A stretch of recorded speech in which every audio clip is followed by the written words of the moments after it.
And the other thing, and probably the last thing that I want to highlight, is that once you borrow this money, and then you increase your external debt, we increase it from 12 to from 9 to about 14-15% of GDP, and then of course that increases the total public debt to a number closer to 50.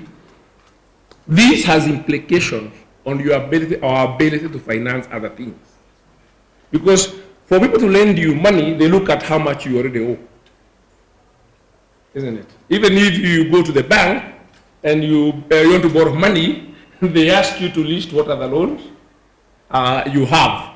Or they check what you have from them and probably from other sources. They see you have a SACCO loan, you have this other thing, and you have taken a microfinance loan at some point, and they say, look, hey, you are over-leveraged.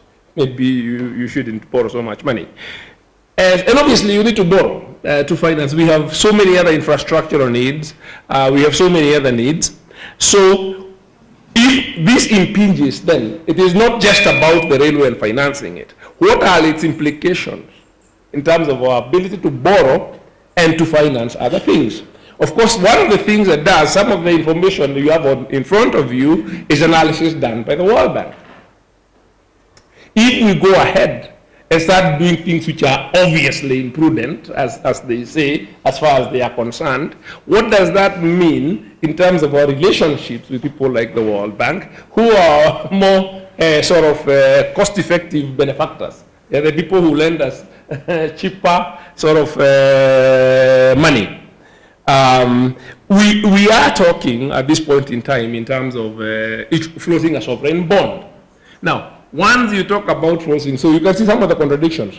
If you are floating a sovereign bond, the credit rating, the interest that you pay on that bond depends on how the markets assess how prudently you are managing your finances. So if you're saying you want to borrow from the market on the one hand, and on the other hand, we are not only being reckless in financing a project of this nature, we are being quite belligerent about it, then the markets are going to ask, is this another Greece in the making that we are talking about? They may still lend you money, but they will extract a much bigger premium. So once we start talking about going to borrow from the markets, even for us citizens, if we take that action and we are now, that is a fundamental change in the way we do things.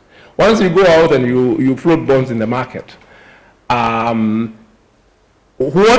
you do things and how you manage your finances is immediately reflected in your bond yield.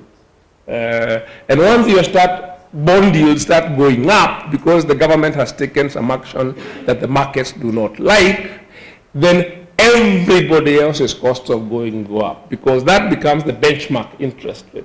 Your sovereign rate becomes the benchmark interest rate for the private sector, for everybody. That is how you find people like Greece and Spain and Ireland ending up in the crisis that they are in.